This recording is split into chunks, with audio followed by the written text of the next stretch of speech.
두로와 시돈 지방은 성경에서도 어떻게 보면은 중요한 위치에 있는 그런 지방이라고 할 수 있겠습니다.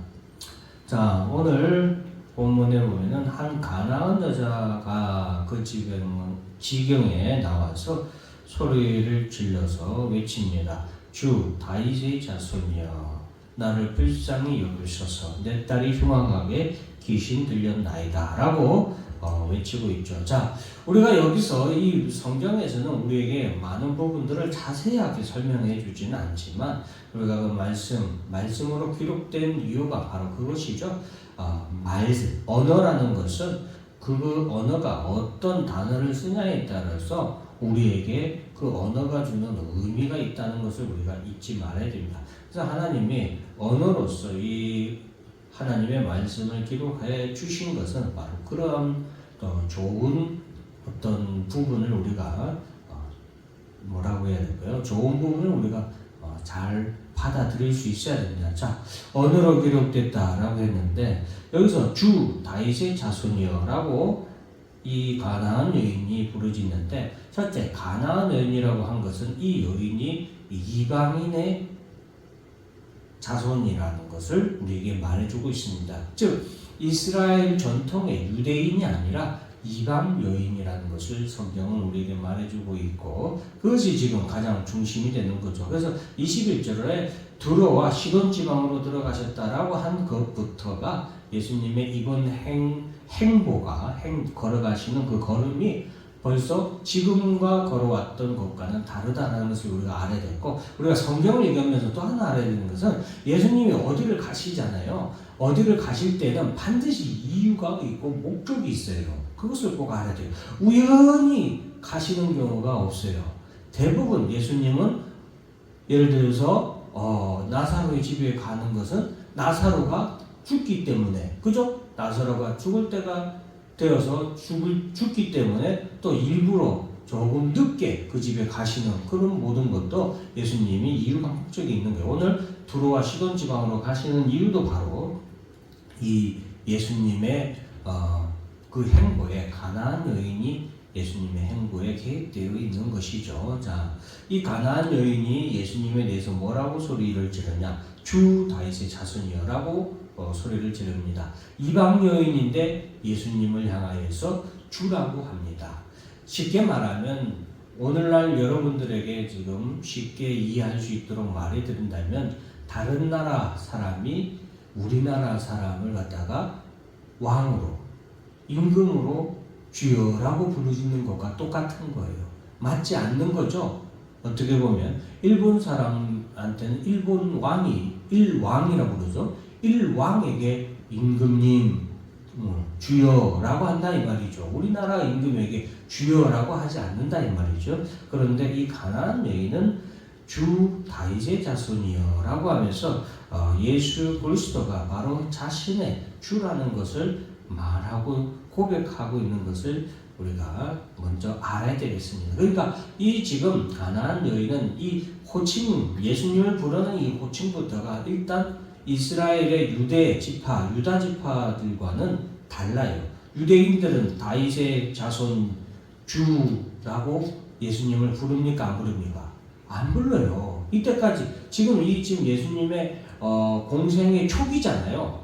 공생의 초기인데 이때까지 이스라엘 백성들은 예수님에 대해서 주여라고 부르짖는, 주 다윗의 자손이여라고 고백하며 예수님을 부르는 사람들이 없었단 말이죠. 그런데 지금 다시 예수님께 바로 이 주 다윗의 자손이여라고 고백하며 부르는 것은 그만큼 이 가나안 여인의 믿음이 바로 예수님을 향한 바른 믿음이라는 것을 우리가 알 수 있는, 큰 믿음이라는 것을 알 수 있고, 나를 불쌍히 여기소서 내 딸이 흉악하게 귀신 들렸나이다 라고 예수님께 나온 이유를 말씀합니다.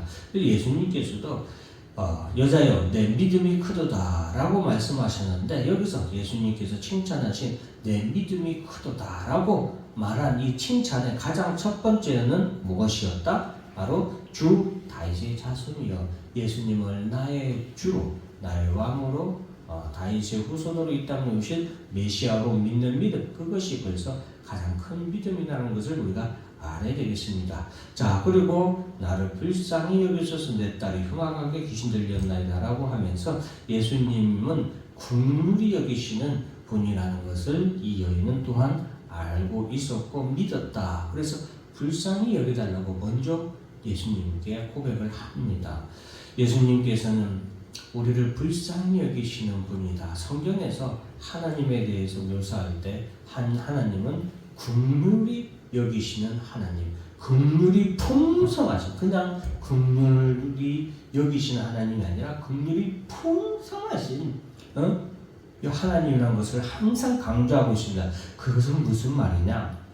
하나님께서는 바로 이 긍휼하신 하나님의 긍휼하신 어떤 신성이 있으시기 때문에 우리가 하나님 앞에 나아가서 간절히 기도할 때 하나님 뭐한다? 그 기도를 응답해 주신다는 것을 우리가 알아야 되겠습니다. 그런 하나님에 대해서 예수님은 이 가나안 여인은 그런 하나님의 신성을 예수님이 마찬가지로 가지신 분이라는 것을 믿었기 때문에 나를 불쌍히 여기소서 하고 지금 이제 자신의 귀신 들린 딸을 고쳐주기를 기도하며 나아온 거죠. 이것이 바로 이 가나안 여인의 두 번째 내 믿음이 크도다라고 예수님이 칭찬하신 두 번째 믿음이라고 할 수 있겠습니다. 자, 여기서 이제 예수님의 제자들이 이 가나안 여인이 얼마나 크게 간절히 예수님을 향해서 부르짖고 간청을 했는지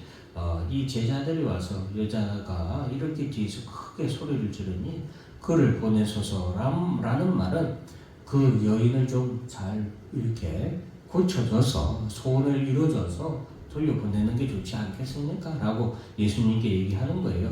지금 우리가 또 항상 제가 말씀드리지만 예수님이 이 당시에 수많은 사람들이 항상 예수님의 옆에 따라가고 있었다는 수많은 청중들이 예수님을 따르는 자들이 그렇게 많이 있었다는 것을 꼭 기억해야 된다고 그랬죠. 그래서 이렇게 가나안 여인이 수많은 청중들이 있는데도 불구하고 그 모든 청중들의 소리를 다 누르고 이 여인의 소리가 크게 들릴 정도로 간절하게 주께 부르짖었다라는 것을 우리가 알아야 되겠고, 이때 예수님께서는 아주 모질고 참 어떻게 보면은 냉담한 그런 말씀을 하시죠.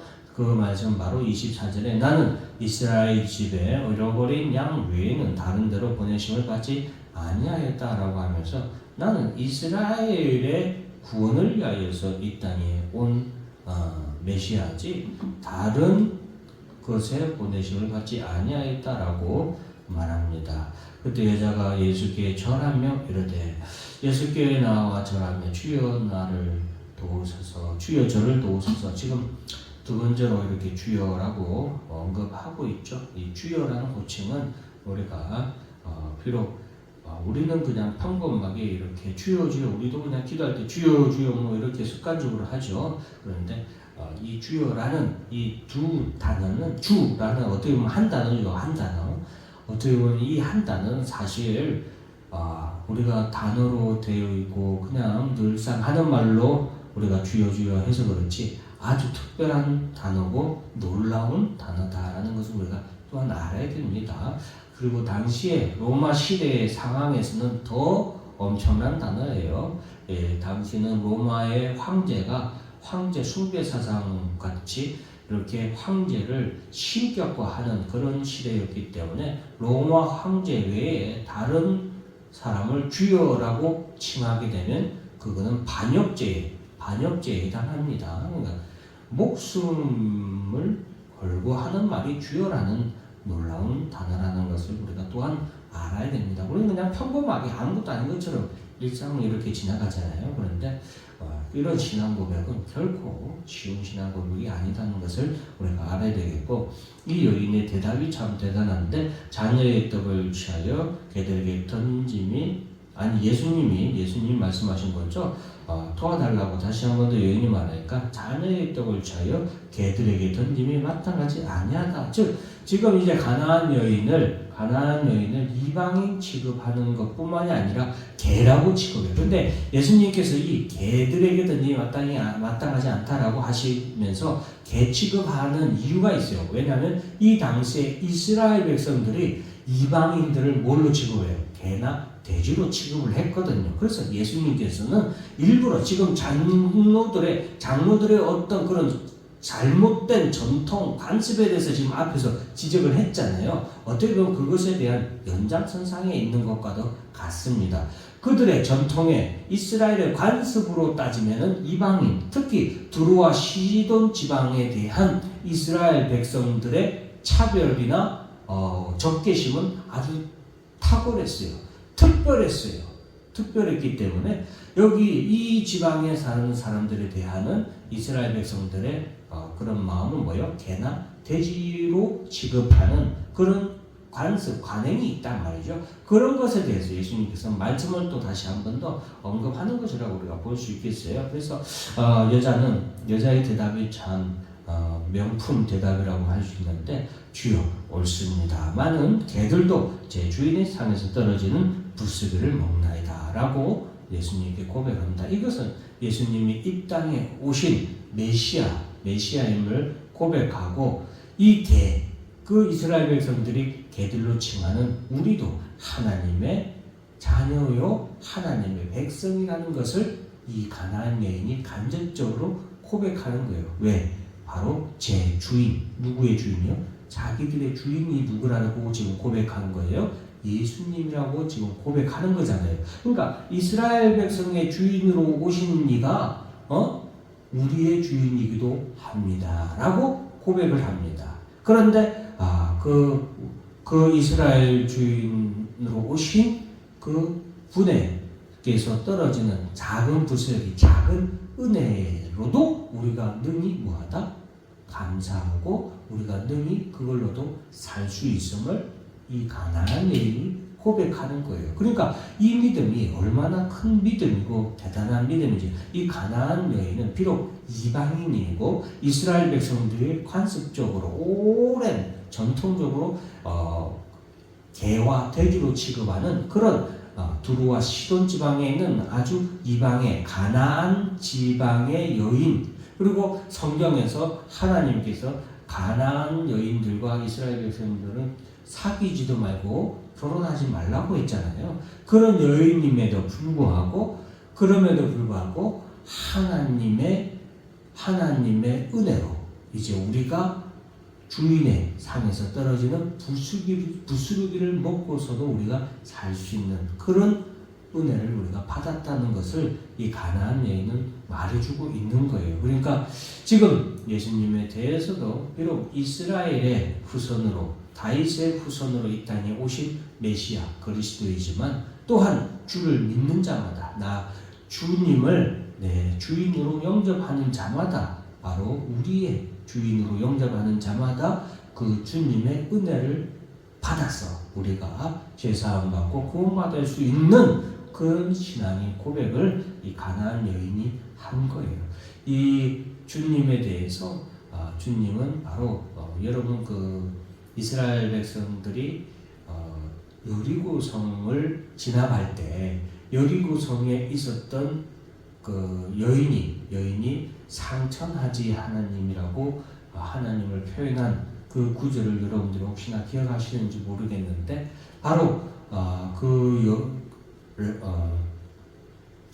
이 여인, 가나안 여인의 이 믿음도 바로 하나님이 상천하지 하나님, 이 땅의 모든 자들의 하나님이라는 그런 고백도 여기에 포함되어 있는 것입니다. 그래서 이 가나안 여인의 이러한 믿음의 고백에 대해서 여자여 내 믿음이 크도다라고 말하시면서 내 소원대로 되리라라고 말씀하셨고, 그때로부터 그의 딸이 낳았다라고 기록하고 있습니다. 그래서 오늘 가나안 여자의 믿음에 대해서 우리가 살펴보았는데, 바로 첫 번째 나오는 주 다윗의 자손이여 할 때 다윗의 자손으로 이 땅에 오신 주님이라는 이 고백 자체가 벌써 이 가나안 여인의 큰 믿음이고, 또한 이 가나안 여인이 예수님 앞에 불쌍히 여기소서라고 고백한 그 말, 불쌍히 여기시는 주님에 대해서, 또 마지막으로 이제 우리가 제 주인의 상에서 떨어지는 부수기를 먹고서 우리도 살 수 있다는, 바로 예수님께서 나의 주인도 되신다는, 나의 메시아, 나의 구세주가 되신다는 바로 그러한 믿음, 이 세 가지에 대해서 우리가 다시 한번 더 돌아보면서, 우리도 주님 앞에 나아갈 때 긍휼히 여기시는 주님을 바라보고 주님이 우리에게 베푸시는 은혜로 우리가 능히 살기에 능히 부족함이 없다는 것을 깨닫고 우리가 믿음으로 더욱더 주님께 나아가는 그런 성도들이 되어야 되겠습니다. 기도하겠습니다.